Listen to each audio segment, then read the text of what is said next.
everybody. This is Peter coming to you live from the most anticipated movie weekend premiere. That's right, we are here at the premiere of Cats. How you doing? Mike, what do you think Taylor Swift is going to bring to this movie here? I think she's going to bring that 1984? What was her album called? You're asking the wrong person. 1989. I think she's going to bring those 1989 jams. You're asking the wrong person because in the Taylor Swift Katy Perry wars, I was a Katy Cat for sure. I guess I was a Swift head. Yeah, fair. So this is kind of a little bit of a tradition that we do whenever there is a movie release. It's true. Yeah, so we like to think about our thoughts. Well, first of all, we're skipping the big news. We are in a room together. Oh, that's right. This is the first time I've seen you in like a year. Oh, wow. Yeah. The last time we even recorded together was probably for Last Jedi. Yeah, probably. Or Solo. Something like that, yeah. Solo. So it feels good to be looking at your face. It's right weird now. because I'm so used to not looking at you. I'm not looking at you. I know. I'm feeling a little hurt by it. Sorry. Eye contact. Okay. But we are here live. We are going to go in about an hour 45 to go see Rise of Skywalker. So we wanted to take a couple minutes to talk about our thoughts beforehand, and then we will rejoin the pod to give you our review after that. How does that sound, Mike? That sounds great. So let me jump in here. Okay. I have not been excited about this movie since it started when the first trailer came out. So you haven't been excited since the first trailer came out? And not because of anything about the content of the trailer, but simply the first trailer came out and people have been going so bananas. It's from the first trailer, the thing about any movie, especially Star Wars movie, the period I like the least is between first trailer and movie release, because it's like this weird zone to me of ridiculous theories, which are fun. And when you're having fun with it, great, have fun. I don't have fun with theories because I'm like, I know when I'll know. Yeah. So theories are cool when it's like, I will never know, but I'll know. So I'm not having fun with this. So I've seen one trailer. I've pretty much been offline. That being said, may have had the movie spoiled for me. Okay. Yeah. This brings me to my first point. This is a period of time I actually cherish. Big surprise. We are on opposite sides of the spectrum, which is typical and lovely, I think. But I usually cherish the first trailer to the release of the movie. I am dreading it right now. And part of that is because of mother effing trolls. To be clear, we think the movie has been spoiled for us. Yeah. We won't know that until the end of the movie. Yeah, so there's two different things. I mean, first of all, we'll talk about what those specific spoilers are, obviously, after. We're not going to talk about the spoilers here, but two things happened. Mine is less egregious, but it's just frustrating me. It's just making it a bummer for me. It's just, like someone just walked up to me. They were being innocent. The movie hadn't come out yet, but the Rotten Tomato score was out. And they're just like, hey, blah, blah, blah, blah, blah. You hear about blah, blah, blah. And I'm just like, no, don't tell me literally anything. Why are you just like coming out of the blue with that? Wow. I assume the best of everyone. Yeah. I think they're just trying to connect with you. I think so too. I think they're like, oh, he likes Star Wars. And I heard this Star Wars headline. I think they don't understand that.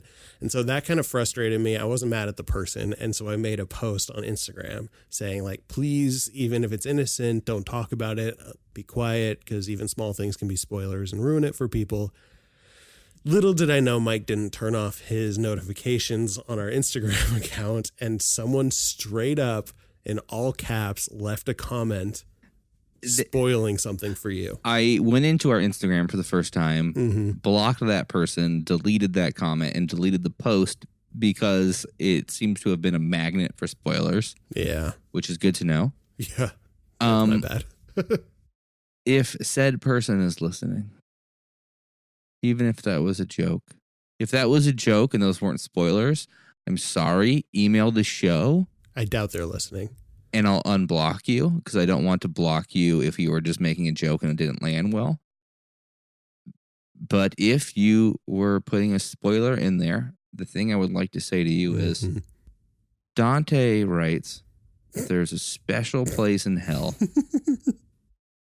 It's somewhere below the 9th ring. It's something like the 12th or 18th ring of hell. I hate you. I don't know. I'm just kidding. It's really frustrating. And that's the thing that's frustrating me about it. Shout out to our buds at Black Series Rebels. I know infamously Alex from Black Series Rebels, when Force Awakens came out, someone just straight up messaged them, Han Solo dies, before he saw it. Just because I don't know, they're trolls or they don't like Black Series Rebels for whatever reason. Same with Star Wars Minute. He famously said he was on a post somewhere, didn't even have to do anything with Star Wars. Pete from Star Wars Minute, which was just on Facebook, I don't know, looking at hockey stuff, and someone just put a picture of Han Solo dying in the comments somewhere. So for those people, you are a monster, and I hate you. If you, Hitler, and Mussolini were in a room and I had a gun with 2 bullets, I'd shoot you twice. Good reference. The Office. I would never shoot anyone. Yeah. Terrible joke. I know. Violence is not funny. Gun violence is not funny. Fair. All right. So that's where we are. Yes. We're both a little frustrated. You know, actually, I'm not frustrated. I'm disappointed. But Daddy's disappointed. I think this is the most excited I've been to see the movie. It's simply because this is what Star Wars is to me. It's friendship and it's nostalgia and it's hanging out with people. I have not been excited for this movie up until maybe 10 minutes ago. Oh. And I'm going to be less excited if the movie theater we go to doesn't have the seats that go back. Oh, I think they do. Okay. Okay. If we go to a movie theater without those amenities, I will be less excited. Okay. Fair. I like that. And I'm not making a joke. Fair. Yeah, I think we're going to get alcohol and we're going to have reclining seats. So I think it should be good. Big things. Let's maybe each say 3 things we hope happens. That can include happens or does not happen. And then we'll wrap this up so we can talk about Rise of Skywalker. Yeah. This is so superficial. And I mean, this illustrates the difference between you and I. I really want to see Rey having white lightsabers.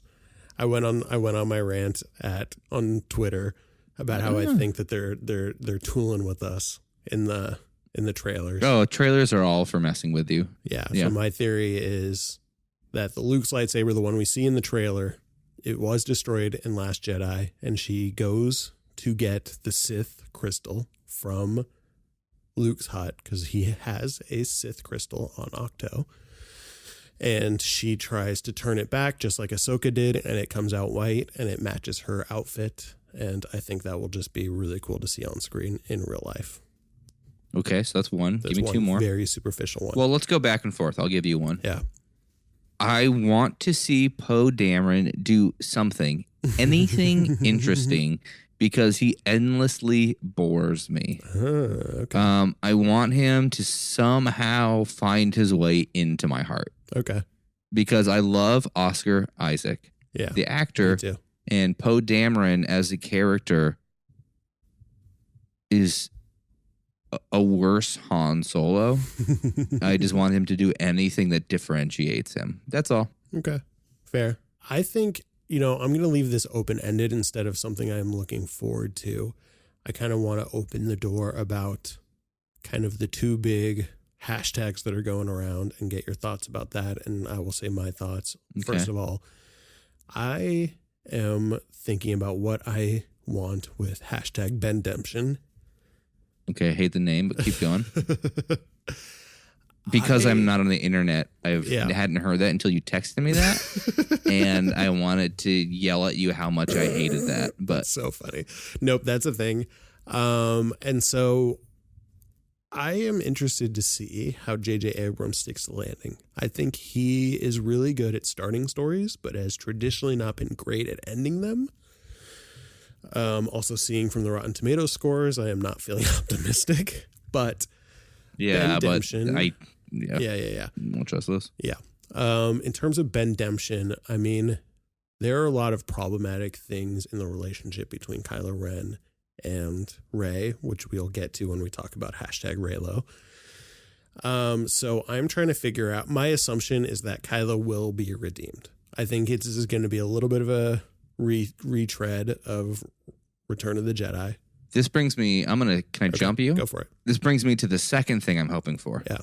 That he stays the dark side path and dies. Yeah, I think that would be more interesting. I want that to happen, just like I wanted Harry Potter to die at the end of Harry Potter and stay dead. Yeah.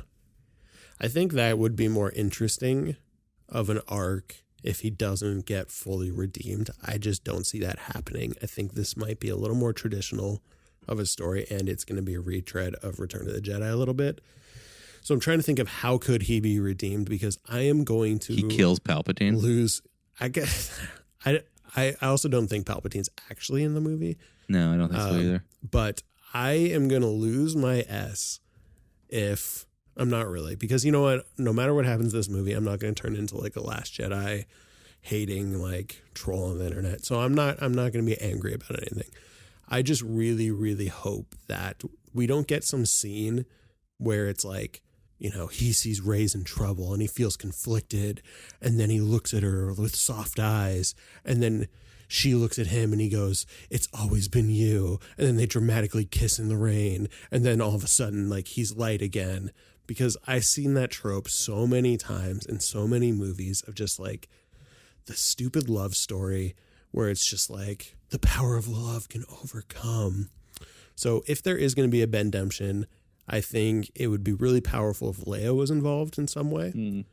Kind of like what was foreshadowed in The Last Jedi. But I think Rey will be part of that, especially when we're looking at themes of balance in the story and balance in the Force. Yeah, but Star Wars doesn't really understand balance, so they have a different definition. Yeah. Well, they have a Star Wars definition. Yeah. And so I am hoping that Bendemption is not because he just loves Rey and now they're like a cute couple and he's going to like just turn back to the light side and be like a champion of the Resistance. Okay. I think that's fair. For sake of time, let's move through our last two because we really want to get towards the meat of this episode, which is talking about Rise of Skywalker. Yep. So my first one was Poe Dameron do something interesting. Second one was Die Ben Die. Mm-hmm. Third one, I want anybody from the prequels to appear. Anybody. I want anything from the prequels other than C-3PO or R2-D2 to make their way to the final, like anybody. Qui-Gon somehow. Hayden Christensen as Vader somehow. Mm-hmm. I could see Hayden Christensen. Amidala something, handmaid granddaughter. I don't care. Yeah. I want anything from prequel era to make it to this last film for recognition and for some kind of like continuity tie. Yeah. That's it. That's my wish list. All right, cool. What's your final wish list? My final one, and I already talked about #Reylo. It kind of goes into what I said before. So for my third one, I'm going to say I want the Jedi Order to be done, the Jedi Order and the Sith to be done for good. I think the most interesting thing in here, and it goes thematically with the white lightsabers, it goes thematically with the push and pull of Kylo versus Rey, you know, trying to find a middle ground between the light and the dark that conflicts in every single person, just like it did in Luke Skywalker. I think Luke Skywalker might have been powerful because he had the pull of the dark side, not despite the pull of the dark side. Yeah, I agree with that. So I am hoping that the rise of Skywalker is the rise of a new order of Force users that walk the line between the light and the dark and are not dogmatic. Universalists. Yeah. And so this movie could be the end of the Jedi and the end of the Sith and moving on to more interesting Force territory. I love it. I hope for that too. The third, your last one, we can come in agreement with, and that's a perfect place. Peter, are you ready to go see Rise of Skywalker? Yeah, let's get some drinks.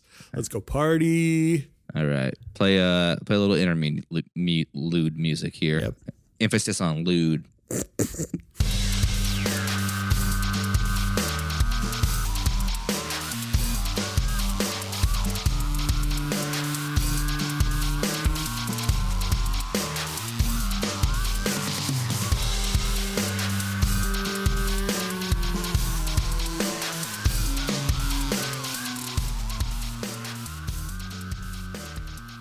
Hey, everybody, we are back and we have seen the movie. Mm-hmm.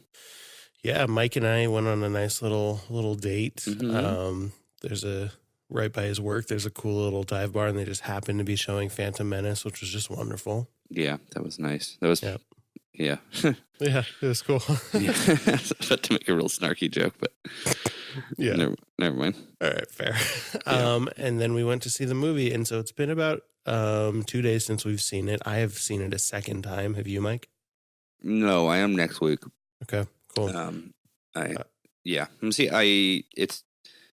need to see it again. Yeah. So this is going to be our spoiler discussion, and I just want to open it up. So if you haven't seen the movie or anything, stop listening now. But I want to open it up to you with general thoughts and impressions. How did you feel coming out of the theater, Mike? Yeah, so generally I feel pretty ambivalent right now. Neutral. I felt a lot different than I did coming directly out of the movie, which was fairly conflicted and a little let down. Today I'm feeling optimistic because I want to see it a second time. Because it's hard. This is so hard because it's done, right? I liked large beats, but I thought they did a pretty bad job of getting to each, if I'm going to be honest. The large story parts, I didn't have a problem with. Like, just because they weren't for me doesn't, just because I personally was disappointed by a few things, I don't think they were the wrong or bad call. Like, big one, Ben and Ray kissing, and more than his redemption. That I was like, I didn't like it, but that didn't ruin the movie for me. It just was like, that's not for me. But it's how I felt after watching season 8 of Game of Thrones is the best analogy I have. I didn't understand why the creators did that because it felt like they just shoehorned in a lot of last minute things. Yeah. There was just no lead up. It was very abrupt. The Palpatine thing, I'll be honest, everything about the Palpatine thing is my problem. I'm a big Palpatine fan, but had they even mentioned his name in the last 2 movies, this would have felt better. But it really felt like this was a film 9 decision. I don't think Rian Johnson was thinking about it. I don't think JJ was thinking about it early on. Or if JJ was, it was lost in The Last Jedi.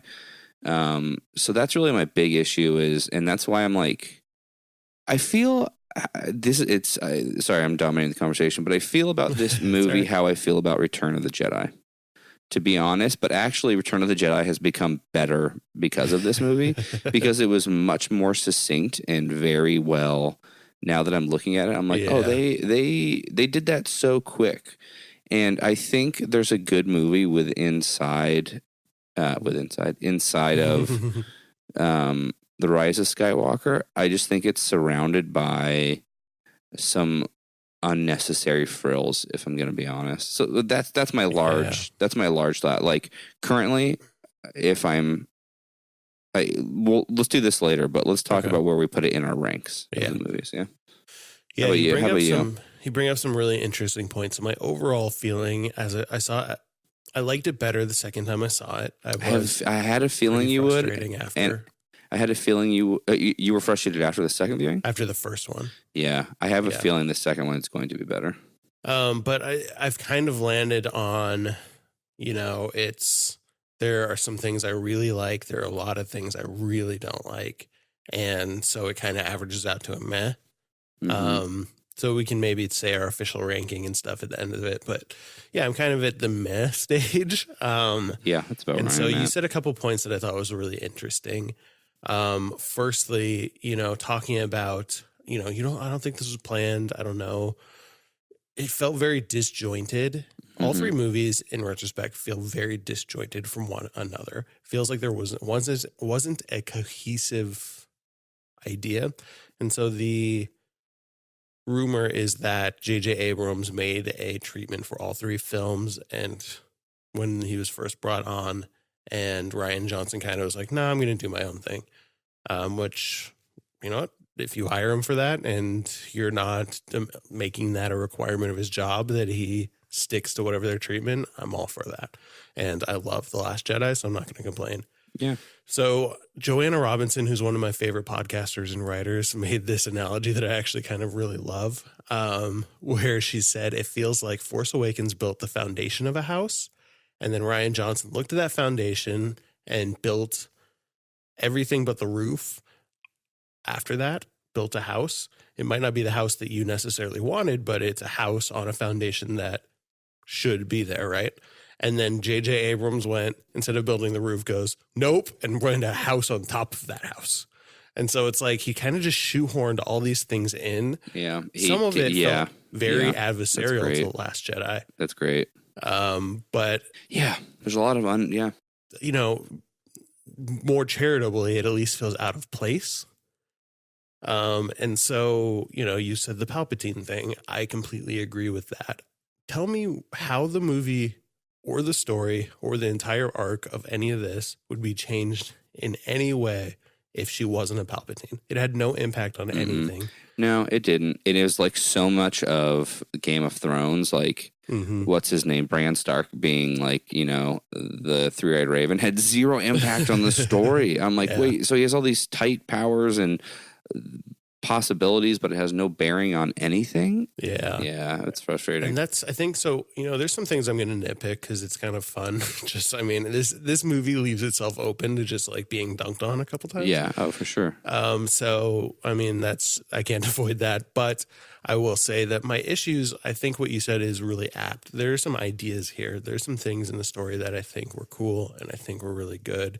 And like the prequels, they were maybe executed poorly in my taste. You know, I will die saying that the prequels are a good story. They have a lot of really cool stuff in them, but maybe the execution wasn't exactly what people liked. Yeah. So an example of this is the Palpatine thing. You know, it's like if she was Rey from nowhere, but she was still tempted and saw a vision of her sitting on the dark throne. So she got scared of her power and she's still wrestling with who she is in this story and what it means to not be of Skywalker blood or anything. She's really trying to find her own identity and she's scared of what it means to not have a lineage. That would be the exact same thing. We could have done every single exact story beat, except for you didn't have to shoe in this Palpatine thing.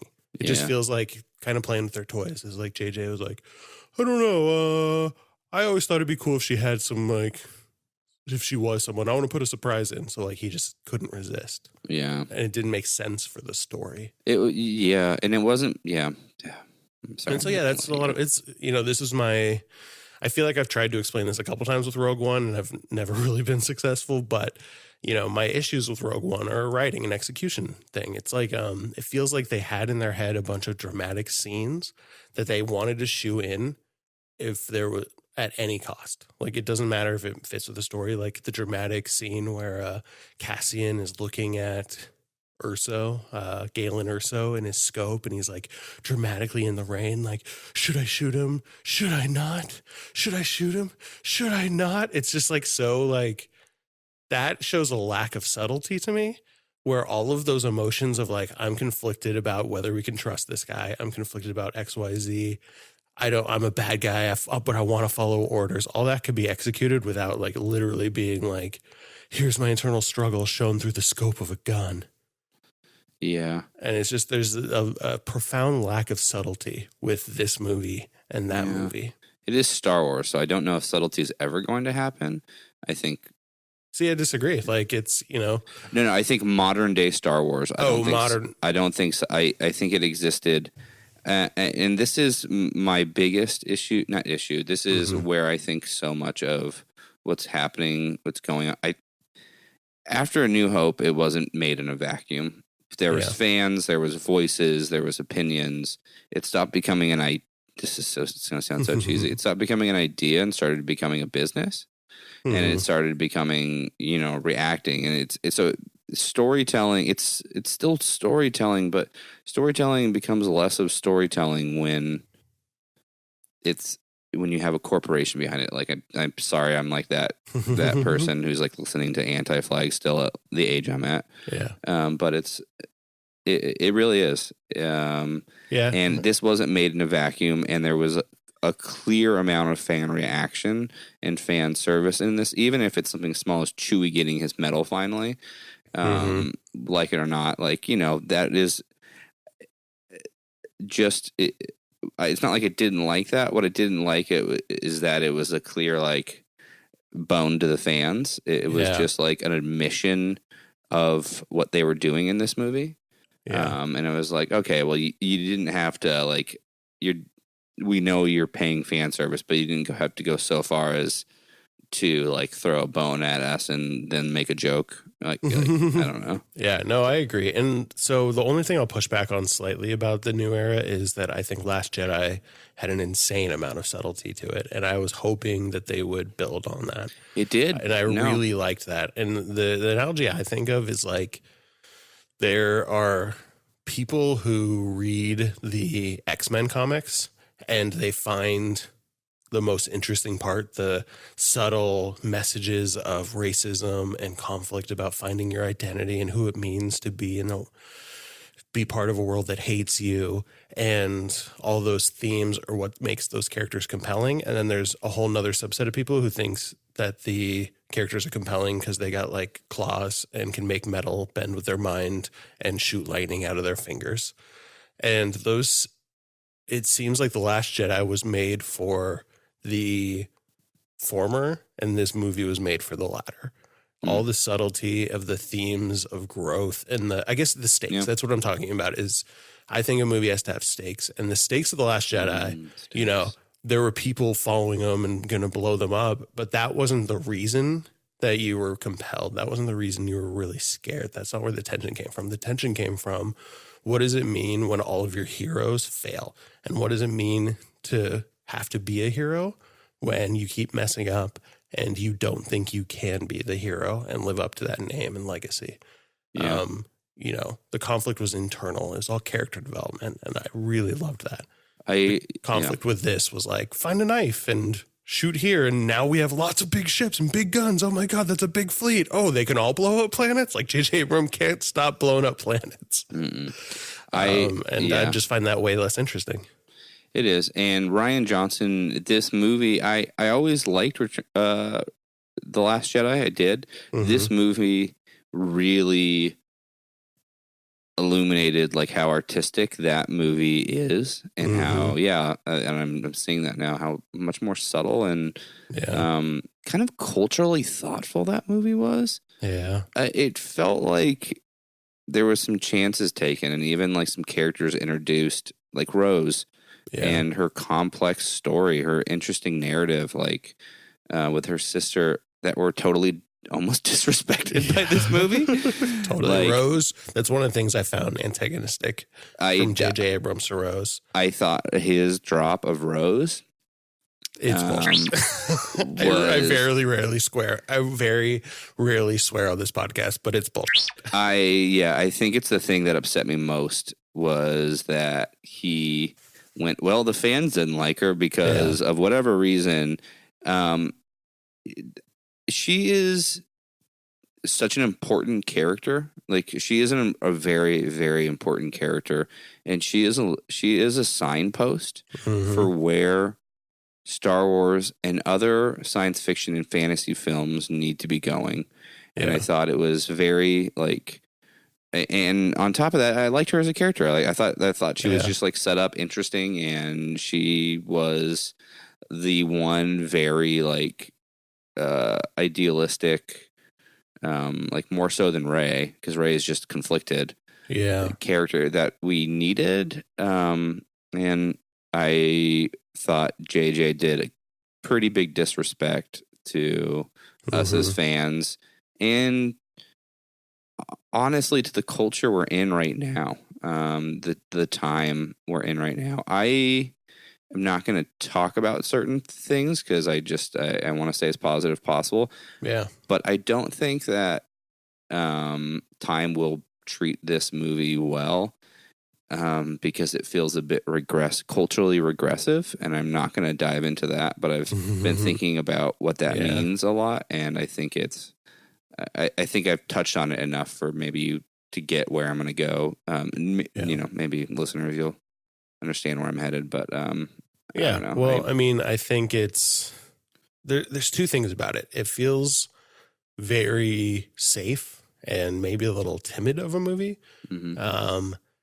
The second thing is that, they keep trying to throw these bones and jam things in. And that's kind of my issue with Rose too, is, like Last Jedi fans. Oh yeah. Rose is in this movie. Like, we didn't cut her out. Anti-Last Jedi fans, we're not going to make her do anything like she did on Canto Bight. And also, it's just, what was the new character's name who, like, she rode the horse? Jaina. Oh God, Naomi weird. Aki. First of all, it's weird that her name is Jaina. Isn't Jaina the name of, like, one of Solo's? I don't know. I feel think like so. I feel like I've seen that name, and I don't know why I'm like, was that taken from something? Yep. Well, there's a Jaina Solo. She's one of the twins in the EU. Yeah, that's what it is, and I just think using the word Jaina for certain fans feels weird.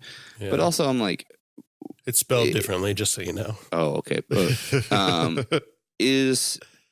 Okay, so I'm fine with, because I'm always fine with romance not happening. So I'm fine with, so no follow-up on Finn and Rose and, like, the weird friendship kiss, which I'm fine with. Yep. I'm like, I didn't love that anyway, so. Me neither.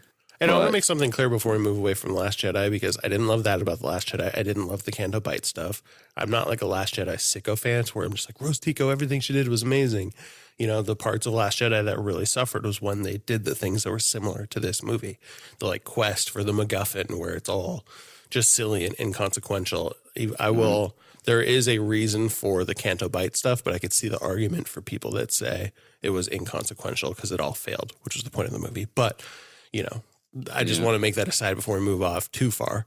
No. Sorry, I interrupted you. No, that's fine. So introducing Jaina was odd to me because it felt like incohesive storytelling. Yeah. Where so much of what story, like, maybe that's a little more reflective of life. Is this and Jaina and Finn aren't romantically involved, but they sure have a strong connection. Like, and it seems like they were leaning that way. It seems like they were leaning into, like, the possibility of them. And it just feels very weird. I'm trying to understand why. And it becomes clear and cohesive storytelling to introduce threads and never close them. Yeah. It's like bad HTML. It's like the code's broken. Like, you opened a thread and never closed it. It's all going back to Game of Thrones for me. Totally. And my big issue, one of my big issues was this movie, and I've been saying this to people. It's like when I love Return of the King, the book, and the movie is odd because the way they do it feels like it ends 20 times. And Star Wars, and there was a point of watching Rise of Skywalker where I was like, oh my God, this movie is genius. But then it kept going, and then it kept ending, and then it kept twisting, and I was like, okay, this is weird. And I was like, the movie ended here on the Death Star when Rey and Ben were fighting. Like, I was interested, regardless of I didn't want Ben to be redeemed. He did, and I'm like, that's cool, that's fine. But, like, that was the climax for me, and it just kept ending. But the thing I was most interested, the loop that closed first, was the loop I needed to be closed last to keep me bought in. What's that? Ben's redemption and him and Rey's reconciliation that ended too soon. And so again, I'm like saying, like, it's bad HTML, like it's bad code, because the first loop you open should be the last loop you close.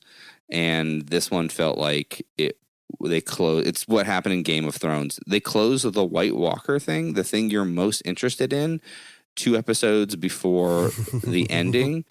And so I almost go like, well, why do I care about this new thing you're all of a sudden introducing? And that's how I felt about Rise of Skywalker is they closed the Ben Ray loop.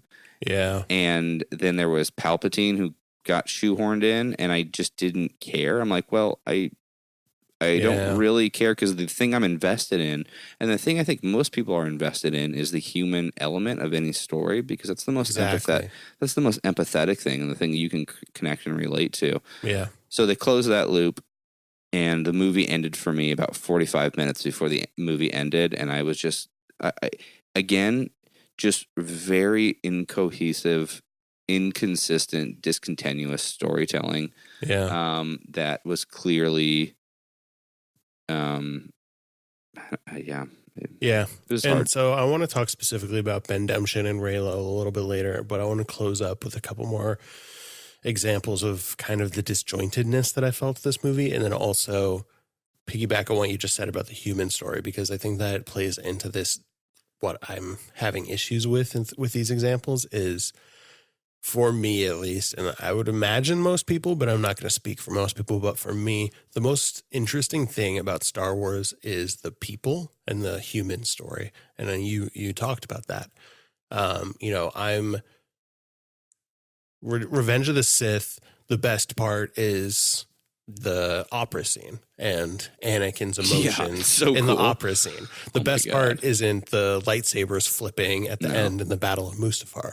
No, I don't mind that, and I think there's some cool visuals there. But that's not why I think that movie has cool parts. I'm not like, oh my God, it was so cool when he did those 3 flips and then he shot that thing and blah, blah, blah, boom. Like, the cool stuff is the emotional work that's going on into that. Mm-hmm. And the core of these stories to me are the connection between the Ghost Crew and how Ezra is moving, in all the stories. When I'm talking Star Wars in general, Luke's journey from start to finish, Leia's journey, Han's journey, like those are the things that are important. That in these stories and what makes Star Wars special to me. And this movie had a very noticeable lack of that to me. It felt like none of the emotional arcs were internal. It was all external. And so that was one of my issues. And then it felt like J.J. Abrams and Chris Terrio don't find that the human stuff as interesting. They find the mysteries and the big reveals and the giant fleets and things blowing up more interesting. And it's just not a movie for me necessarily. Well, that's kind of the director J.J. Abrams was to me before he did Force Awakens. He did Force Awakens and I started liking J.J. Abrams. But before that, he always really concerned me because of these habits and like this display. So this is the J.J. Abrams director I was a little worried about seeing, and then we got him. Okay, a big thing I want to mention, though, maybe this is better up, I don't know where in the show, but it's, if you love this movie, I'm so jealous of you, and I think that's awesome, and you should continue loving it, and these should not be reasons you don't like it. Yes. Like, I think it's so cool that you love this movie, and I wish I could be there with you. And it's not that I don't love this movie, but I feel the right to be a little critical of it, and I'm never going to argue with anyone on Twitter or try to defend something, or like, we're not going to, outside of this, we're not going to like be having large Rise of Skywalker discussions where we try to, I'm not going to ever try to convince someone that we're right, because we're not, and you're not right either. We're just, it's just, we like this painting and you like that painting. There's more. Just subject. So I just want to say I think it's really important. Yeah, good call. I think that's really important, and I'm glad that you brought it up. I wholeheartedly agree. I also, I feel bad because I've seen a lot of the discourse on Twitter with people that we talked a lot with the lead up to this movie who were super pro Last Jedi, and now they had in their heads kind of what they thought this movie would be and what they were expecting out of it, and they felt really hurt and disappointed by it. And that sucks, and I feel bad for them. I also want to I also feel bad that we for, don't. Yeah, sorry. I just want to make. I want to hope that doesn't turn into the toxicity that we were kind of hating and fighting against after The Last Jedi, because I have seen a little bit of that where you feel like you were hurt, and that really sucks. But now you're kind of doing the same thing that you hated afterwards. And so Yeah. that's kind of a bummer for me. And I want to make sure that I am very clear in standing with Mike that I'm not going to try to convince anyone. I'm going to make my jokes on Twitter because that's what I do. I would warn against that, to be honest. I think this is way too sensitive. Don't do it for at least a year, because I'm not even joking. I even don't like I don't like the negativity, but I also am concerned about those people who are saying, I'm seeing a lot of, I don't get why people don't like it. Like, this movie is amazing. Those people concern me just as much. And just because you're being positive, or, doesn't mean it's an opinion that can frustrate or like offend. Like, it's because I'm already getting I personally am already getting I love that movie. What's wrong with you? Like, what don't you like? And I'm like, we don't have to tell each other what we like or don't like. It's okay that it's like, there's so much emotion. It's so funny that this is a thing that's been around our culture for like 40 years, right? It's so this Skywalker arc ending is a big deal, but I don't know, the positive and the negative and I think it's all fine as long as people don't turn it into arguments and prod it, but just like listen, like seriously, just listen to one another and be like, oh, that's cool. Like, well, this is how I felt. And like, oh, this is how I felt. And then just like leave it there. Just don't go into convincing mode. Mm-hmm. Yeah, fair enough. And maybe it is too sensitive and fraught that it needs a cooling off period. I wasn't planning on, being super negative. I was just saying I'm venturing to just make jokes, kind of like how I make jokes about Boba Fett being silly or something like that. But I see what you mean, that it might be a little bit sensitive. I think we're just going to end up blocking people if you make a joke. Yeah, well, whatever. I don't care about that. Yeah. But also, anyway. I'm going to call out that kid who ruined the movie for me. Literally ruined the entire movie for me. Yeah, so we mentioned this on our pre-pod that someone spoiled the movie for Mike, and what did they say? All caps on one of our posts, Palpatine is Rey's grandfather. Rey kills Ben, saves Ben. Yeah. But I was just like, you motherfucker. So I went into it like knowing that. Yeah, that person, you are a monster. You are a monster. I don't know. I don't care to even find their tag that we blocked him on, but you suck. Whatever. You suck ass. Yeah, so that's really messed up. So like a couple of the last little things I want to go before we talk about Bendemption and Reylo and these are examples of kind of the disjointedness again, is I noticed this on the second viewing. So at the end, Kylo runs into the throne room to try to fight with Rey and help her against Palpatine. And he's running and he has a blaster and he's shooting people down. Then it cuts to Rey. Well, he's shooting people down a la Han Solo. He looks like his father when he's doing that. He shoots behind him exactly like Han Solo does. I've seen people like do that and be like father, like son. And it really worked for them, which I like the thematic idea of it, but I also hated that even in Force Awakens when he did that like no look shot, I was like, that's so cheesy. Yeah. That's an example of what I'm talking about. Is it's like J.J. Abrams was like, oh, it'd be cool if he didn't look because he's a badass and that's what badasses do. Whatever. The thematic thing like that I actually did like, that I don't see a lot of people talking about, is did you notice that the way he got impaled by Rey was how he killed Han Solo, putting him in a very sympathetic place or empathetic place where he's kind of noodling through after he got this jolt from his mom that, oh, this is literally what I did to my father, and feeling the same pain as that, which I thought was kind of a more interesting, like, mom father gave like son. Him a jolt soda. Is that what you meant? Yeah. Here's your jolt. Yep. So I liked that touch a little more. But so to the disjointed thing, he's running with his blaster, he's shooting with the blaster, and then something happens with Rey, and then we cut back and he's fighting the Knights of Ren unarmed. Like, we don't know what happened to his blaster. He's just getting beaten up. And then they do that thing, which admittedly I think was really cool, when they passed the lightsaber from Rey to Kylo, and then he does that cool little shrug and beats them up. That's a cool scene, but it feels like they didn't do any of the legwork to actually set it up. They were just like, oh, in my mind, I have this cool scene, so the blaster doesn't matter. Just make it disappear. It doesn't matter. He just needs to be unarmed. And then they just did it. And that's a lot of this movie, is just like, oh, I have this cool thing in my head, so Just do that. It doesn't matter if it fits in the story. Yeah, Oh, I have this cool thing. It doesn't matter if it fits in the story. Just do it. I totally agree with you, and Mhm. I think about Harry Potter a lot in my life. I just do. Yeah. I thought about how well Harry Potter, the movie, and the book did it obviously well because she had time, but the movie set up the Vanishing Cabinet, where it was going to be the whole way that Malfoy and his the Dark Lord's followers get into Hogwarts. Yeah. But they hint at it by showing that the Vanishing Cabinet, like they transfer a bird like back and forth, or an apple with a bite taken out of it, and you don't really understand it, and it's not heavy-handed at first. But then when it actually happens, they had done the legwork for you to go, oh, like, yeah. And so, like, yeah, even if they had done something small, like Ray transfers a pebble to him or something, like, or Well, they did that earlier with What? he grabbed the necklace off of her neck, and then when they're fighting in the two locations, you see like they hit a bag of beans in Kylo's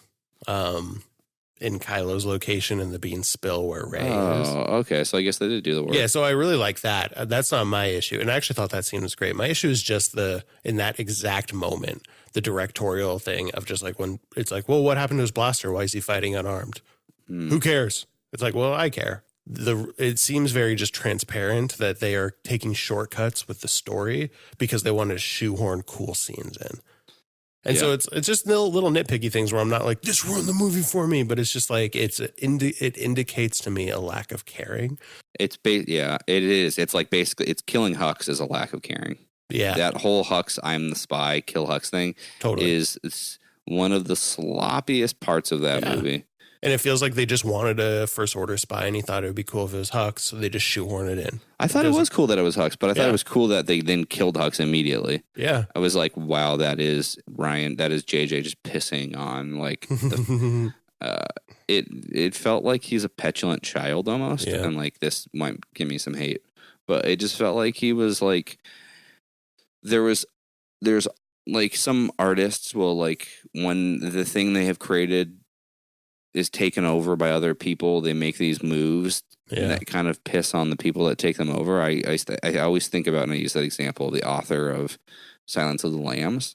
Yeah. When he wrote he wrote Silence of the Lambs and whatever book, and then they made it a movie. It became this huge movie, and then they made the movie after it before he'd finished the book, which was Red Dragon. They made Red Dragon before he had finished writing it, and he was so mad about it that he did all this bonkers stuff in his book where he's like, well, then Clarice is going to marry Hannibal Lecter and they're going to do weird stuff together, and people were like, what the hell? But, it was like the artist pissing on those who had taken over his art, and there was moments of this that felt like that to me, not as overt, but definitely like felt a little bit like territorial chest pounding. Yeah. Well, there was one that was really overt, is the Luke ghost when she throws the lightsaber into the fire and he catches it and goes, a Jedi's weapon should have more care than that, or whatever he says. Oh, then instead of thrown over the edge. Yep. It feels like an exact just like shot at the throw over the shoulder, just saying like, no, F you. Yeah. And I get that some people would say that is what it felt like when they saw Luke originally throw the lightsaber over his shoulder. I know a lot of people who had issues with that. The thing I will say in response to that is that at least made sense to me from a story perspective, because J.J. Abrams put Luke on that island and left Rian Johnson with trying to figure out why he's on the island. And his idea is that he's on the island because he was hurt, he was scared, he closed himself off, and he felt fear and didn't react in the way you would think a hero would traditionally react. He reacted by closing himself off, which is a very human thing to do. And so he would be jaded. He would throw the lightsaber. So it makes sense to the story. I get it if you don't like the direction that went, but it makes sense for the story. This just was like, it just felt like he was like, yeah, just make her throw the lightsaber in the fire, and then I can make this snarky comment. That could have been an emotional beat. It didn't have to actually be shown with throwing the lightsaber in there in a way that, I don't know, it just felt very like a demeasuring contest. Well, yeah. And also it's like once it becomes a director's back and forth, that's where it becomes a problem. Even if it was Rian Johnson being disrespectful, which I don't think it was. And I do think worked really well for the movie. It was like he was given the keys to something, and he was like, he took a lot of really big chances that I thought were really great and really artistic. Yeah. And so the last couple things that bugged me in that sense are the Wayfinders and the Sith knife map thing. Just call them holocrons. I know, like that feels like, again, another thing. And I'm beating a dead horse. I understand. Who beats dead horses? That's really messed up. Like it's like it's like beats a dead horse. J.J. Abrams went into a meeting with an idea in his head that he's like, I want an ancient Sith artifact that finds the way to something. I can call it a Wayfinder. And like the story group's like, oh, like a holocron? No, it's a ancient Sith thing that looks like a triangle and holds information.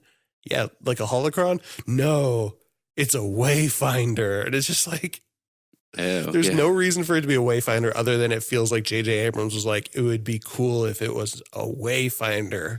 Yeah. There were ways to tell that story in the already existing infrastructure in the house that Star Wars built, and he just had to put another house on top of a house. And and then the Sith knife map thing was really frustrating too, because again, it's a MacGuffin.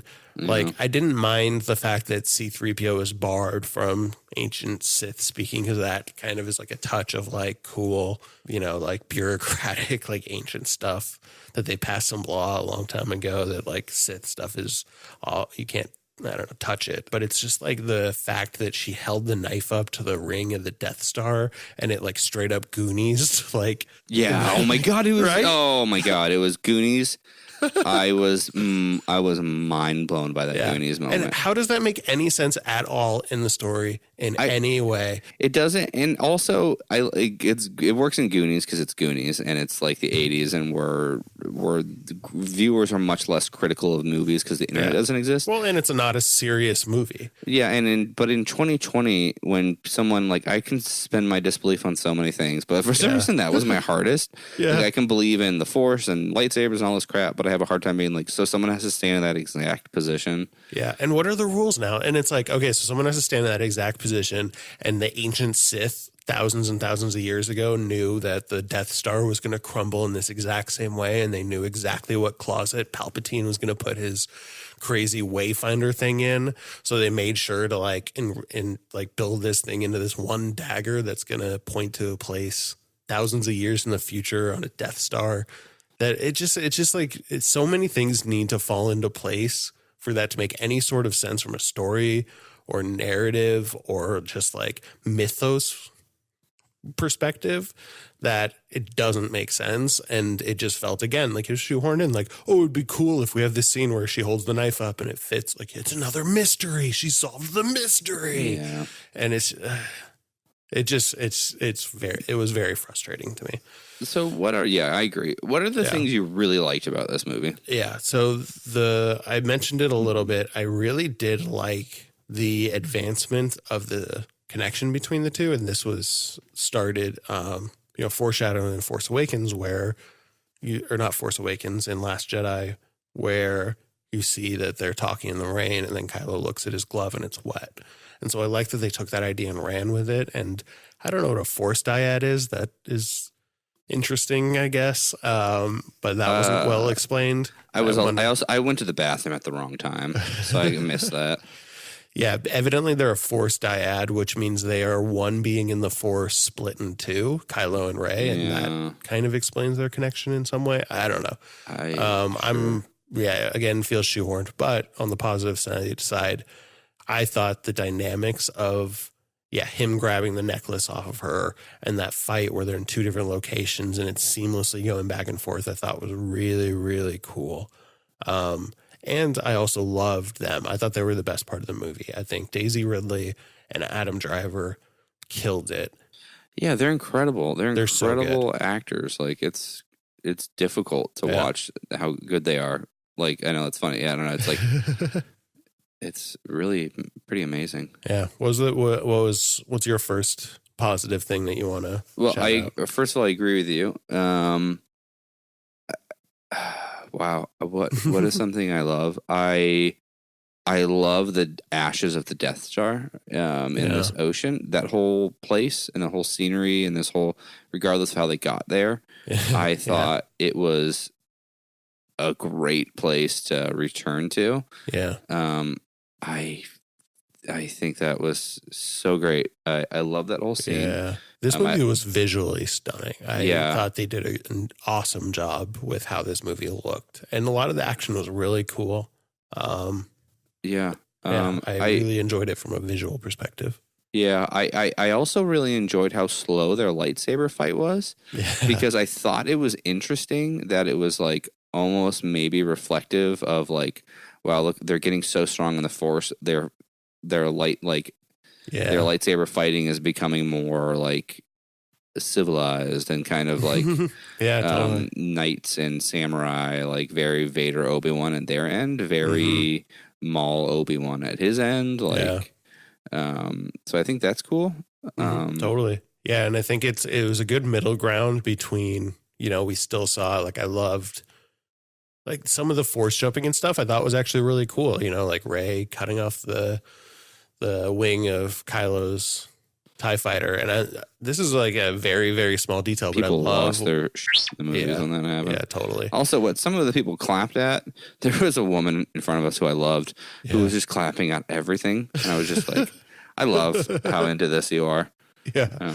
Yeah, that's tight. And this is such a small detail, but when we first see Rey and she's doing like the Avatar pose and all the rocks are floating around her and then she kind of gives up and the way she kind of twirls down, like I just thought that was really visually cool. And maybe that shows that the things that they care about are the visuals and the cool moments more so than the story. And that might be an indicator of the type of movie it is. But I love the whole training thing. I love everything about the training. The training looked awesome. And it everything was like about a really the training cool was thing. cool. And so I liked that stuff. And I feel like it was a nice middle ground between like, the super acrobatic, super fast, like almost superhuman stuff in the prequels and the Clone Wars TV show. And then the very slow plotting stuff, like fights and action of the original trilogy. I think this was a great middle ground between the two. Yeah. Yeah. And I will say that I think, when you see Rey floating, she looks exactly like the, what's that? The light and dark symbol. Oh yeah, the like the Jedi, the Prime Jedi mural. It looks exactly like that. Yeah, on Octo. Yeah, totally. That's true. That's a good point. What's up with Leia training? I thought she had never trained as a Jedi, according to the Bloodlines book. I thought she intentionally went into life politics and never got into it. Apparently, she did. Mm-hmm. So, which I don't necessarily mind. I don't remember the exact verbiage in Bloodline. It did make it clear that she was not a Jedi, so I could see a situation where she had this revelation about Ben and kind of did what Luke did. She retreated. She decided she doesn't want to be a Jedi. She wants to be safe, so she's going to retreat into a life that she finds more comfortable, which is politics and war. And so maybe she got Jedi powers and was training and then gave them up to live this other life, which thematically, even if it retcons the book a little bit, I don't have an issue with. It does, again, feel like, oh, wouldn't it be cool if Leia had a lightsaber? Then we could also sell those toys like that. Yeah, it super felt like that. It felt like that a little bit more so than it made a lot of story sense. But whatever, again, maybe that's the type of movie that they wanted. They wanted action, fast paced. Don't think about it too much. Yeah. But that, again, going back to what I was saying about the balance stuff that you mentioned and how she looks like the Prime Jedi, I was really thinking they were setting up a world. Ryan Johnson seemed to be setting up a world where balance meant that we lived in the light and the dark and we fought for what we love. We didn't destroy what we hate, but we dealt with our dark emotions and we moved past them instead of just shutting them down like the old Jedi Order did. And it was also a much more democratic force. It was, you can be Broom Kid. Anyone can be Luke Skywalker. Where is Broom Kid? This movie goes, nope. No one other than the Palpatines and the Skywalkers can be great Jedi. Yeah, this is probably going to be the meanest thing I'll say. That's frustrating to me. This is probably going to be the meanest thing I'll say, but it was so clear that a white male took that movie back. That's what it really felt like to me. It was like, oh, okay, White male But taking two it girls back. kissed. He's woke. Whoa. Oh yeah. Again, Sorry, we're ticks. We're sounding like ticks. But, no, but it's. I mean, that part I am actually quite offended and frustrated with, and this one I'm going to take a little bit of.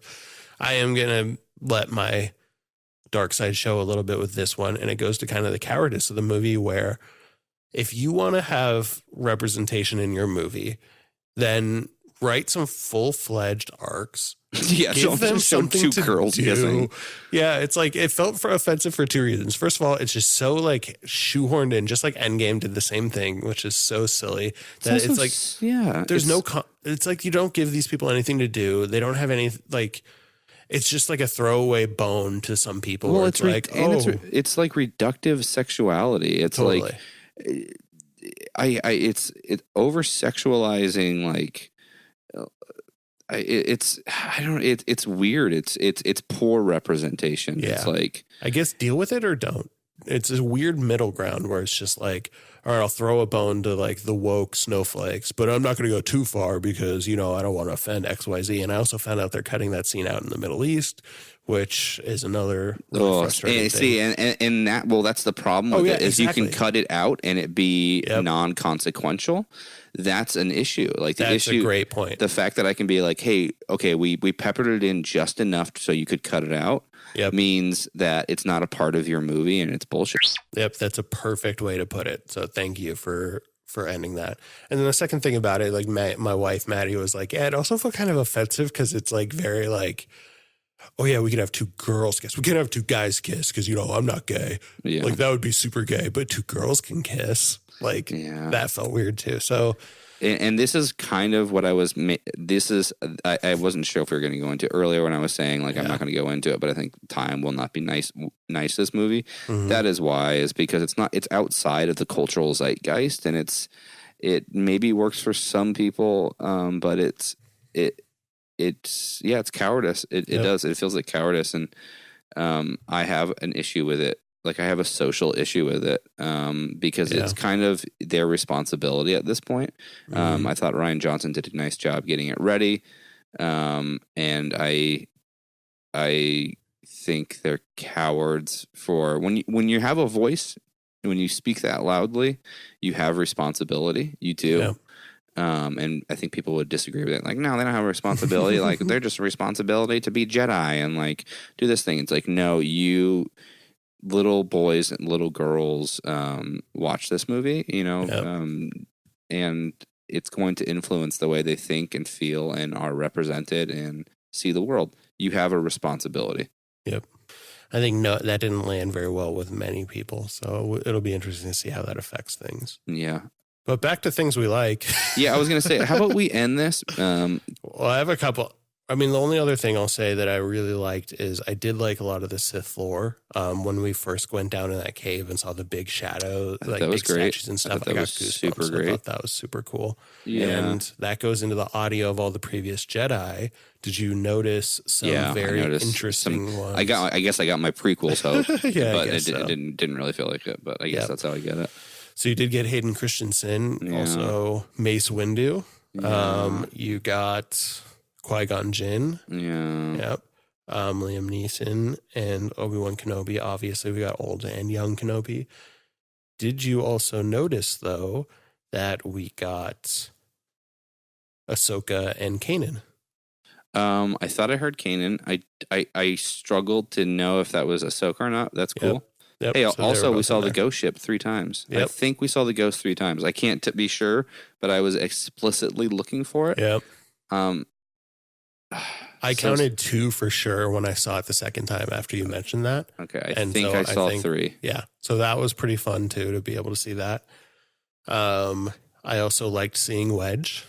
That was just like a fun little thing. Funny. I mean, it's kind of a bummer that he also just like he was introduced shortly before or after his son, his like adopted son died, got blown up. So R.I.P. Snap Wexley. That's hilarious. Yeah. I guess they're not going to kill anyone, so kill Snap Wexley? I don't know. Yeah, I mean, that's another issue with the movie is there were so many fake deaths. And again, it's Harry Potter. Remember when I said I don't want a Harry Potter? Totally. And we got a Harry Potter. We got a killed, brought back to life. Yeah, and this goes back to the movie feeling inconsequential. Like even like C-3PO's quote unquote sacrifice, like not a sacrifice. Yeah, it's like, oh wait, no, they just put his memories back. Fake emotion. Cool. If anyone watches that a second time and cries, you are a cog in Disney's machine. I hate you. I'm totally cool with like separating myself from any Disney fandom that supports this movie. Like I feel terrible for saying it, but like I just feel like it was such a cowardly movie, and it's not the kind of movie I want moving forward. 2020, like we're in 2020. Like this isn't the movie I want my. I have a 6-month-old now. Like this isn't the representation and storytelling I want moving forward. Yeah. And my last point about the story before we get to Reylo and Bendemption is that this felt like very EU to me. It felt like a very old story. Those were the cool parts. Yeah. Well, I was thinking about that. I'm like, it felt like very EU, just like from a story wise. It's just like, yeah, let's put some like aliens in there. Let's do this and let's blow this up. Like I'm talking about like the old, like, like Yozong Vong or whatever they're called, invasion stories, and how Chewie got smashed by a moon and that's how Chewie died. Just like not a lot of subtlety. And I went back and I was like, this seems all very familiar. And I realized, did you read the Dark Empire comics? Mm-mm. So in 1991-92, there was a series of comics called The Dark Empire. Let me read the synopsis of this. In Dark Empire, the Emperor sends out a threat after he dies to the entire galaxy of saying he will get revenge. So his mysterious voice, the dead calling speak. For revenge. Yep, the dead speak. The dead speak. And moreover, he has a fleet of ships that are secret called World Devastators that devastate worlds. Wow. And then he clones himself. So he has a bunch of Palpatine clones, and he transfers his consciousness between those clones. Someone say they attack. Yep. And then there's a very pivotal scene where there's a giant battle with all of his world devastators, and he is there, and he shoots a bunch of force lightning into the sky and disables the rebel ships. Yeah. So it feels like they basically took that story, and this is Dark Empire, the movie. Yeah. So that was kind of interesting. And then the last thing I'll say that I did like is that I did like Rey's lightsaber at the end. There's some cool things about it. I like the gold, which is a new color we haven't seen in live action. There might have been one or two in the prequels. I don't remember, but that was something reserved with the Jedi guards in the animated series, which I thought was really cool.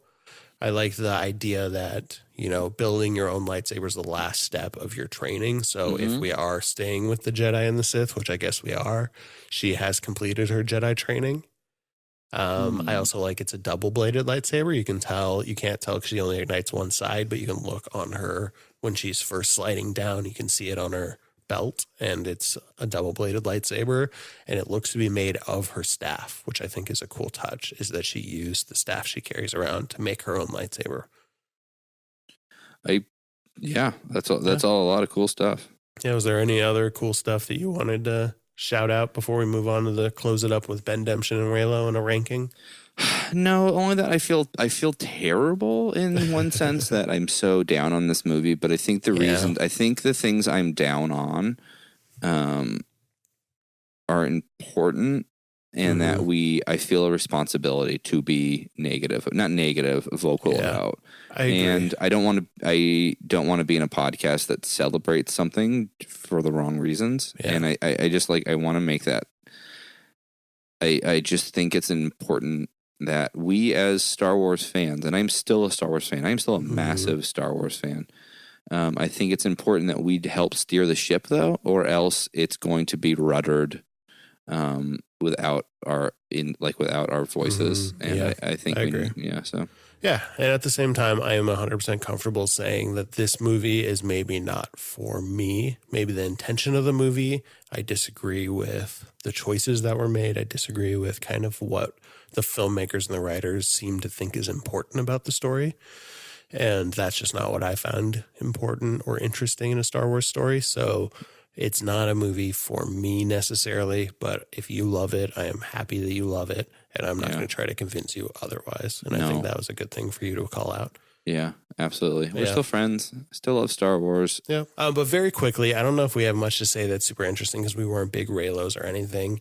I think I was happy with how Bendemption from a thematic standpoint happened. I like the ideas of it. I don't know if actually the execution of that, I liked Han coming back.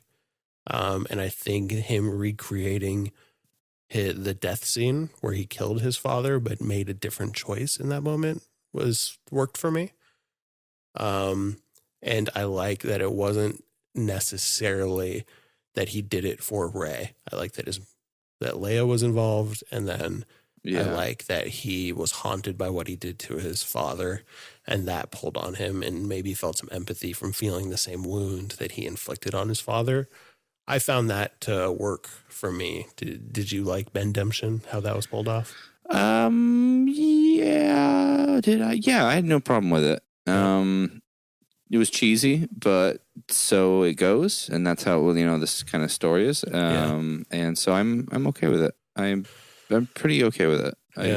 Cool. Yeah, I think it would have been different had Carrie Fisher not passed away, sadly. Yeah. I think that scene was probably reserved for her.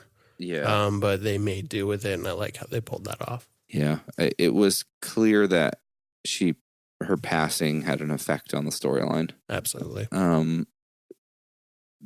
And they did what they could with what they had. So I'm fine with that. I will end with saying this before we get into our rankings of the movies. Yeah. A reason I'm so critical of these movies, again, I think about this James Baldwin quote, which is funny that I'm talking about James Baldwin while talking about Star Wars, but he's one of my favorite authors, and I think he's amazing. And he says, "I love America more than any other country in this world, and exactly for this reason, I insist on the right to criticize her perpetually." This is how I feel about Star Wars. I love Star Wars more than any other movie in this world, and exactly for this reason, I insist on the right to criticize it perpetually. So it's critical, right? Thoughtfulness. Totally. Yeah, I agree. So do you want to? I have my my rankings, which they've changed, and they've changed because of this movie. They've drastically changed. Are we ranking all the movies, or are we ranking? I'm doing all 10. I'm doing all 11 movies, Rogue One and Solo included. Okay, I'm leaving out, and I'll tell you where The Mandalorian would be. I know it's unfair because it's a show, and I don't have the other shows in here, but I'm just going to tell you where it would be if I. So here's my ranking of my favorite to least favorite. This is our scale for watching any movie. My favorite to least favorite. The top is Star Wars: A New Hope, the motion picture. Interesting. It's always been. It's never not been. It's always been number one. I didn't know that from you for some reason. Yeah, it's always been number one. Always will be. For so many reasons. Created in a vacuum. Perfect movie. It was taking a chance. It was beautiful storytelling. New Hope, number one. Empire Strikes Back, number two. Return of the Jedi, number three.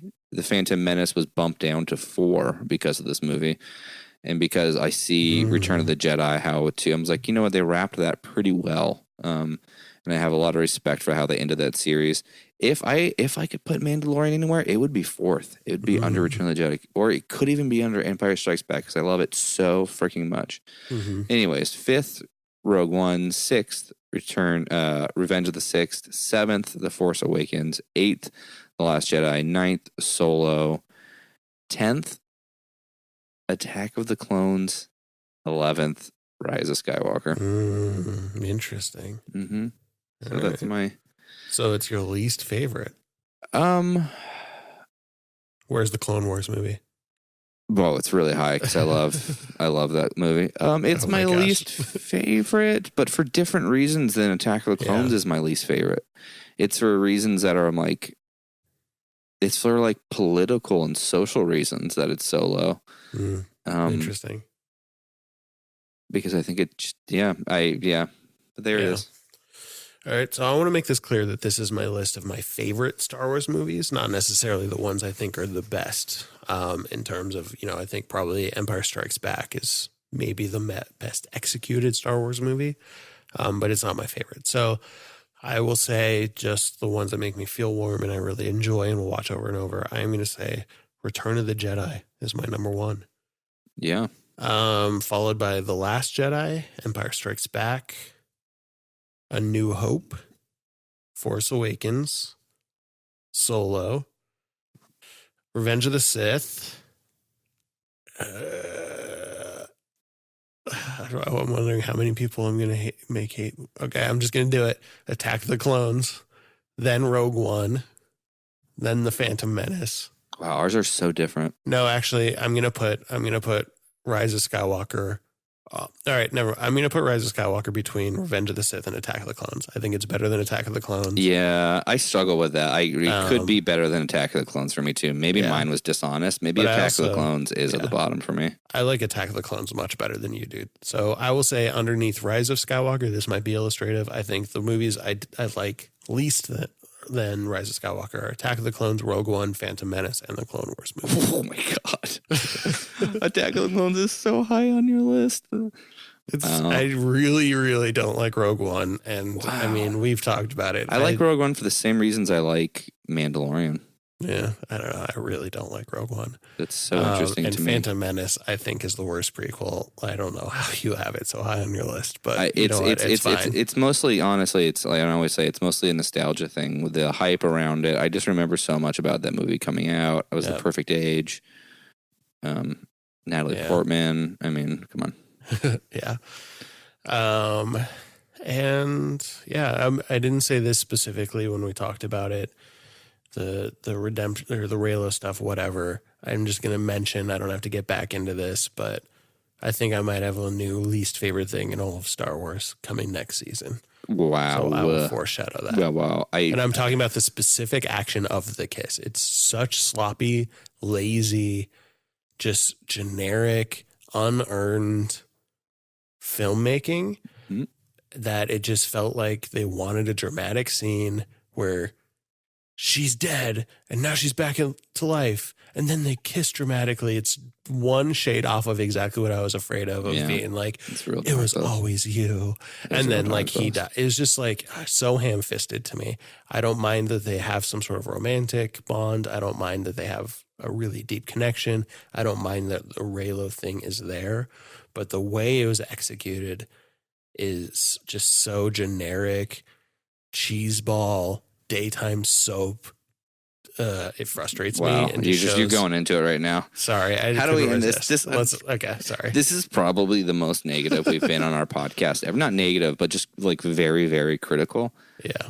I'd be fine with it. Like, yo, this is our last podcast ever. See you guys. Simply because I don't want to be a part of the converse. I think this is going to be probably the last time we explicitly talk about Rise of Skywalker. So yeah, I'm safe saying that. I will probably never talk about Rise of Skywalker much unless I have something positive that I'm like, you know what, this thing I like better, actually. John Williams was in the movie. Can we end on that? Yeah. That's a positive thing. That was kind of cool seeing John Williams. Welcome to the big screen, man. Yeah, he was the bartender at that bar thing. You deserve it. Yeah. So we will let's end on that. Just thank you, John Williams, for your years of service, your amazing music. And my last comment is when Lando is talking to Jaina, is he implying that he's going to fuck her? Well, let's find out. Well, the actual story of that. Yeah, there's going to be a stupid show, man, out of it. Well, they were going to have a whole nother subplot in the movie where he finds out that she's her daughter or that she's his daughter.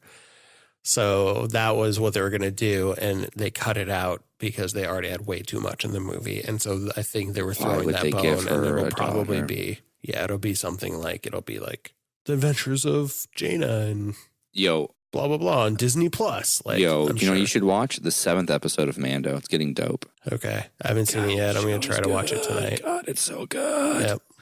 Mando for life. And while we're speaking about behind the scenes thing, one last interesting tidbit I found from a source I trust that heard this from a person that I trust, that originally J.J. Abrams was going to make Rey a Kenobi.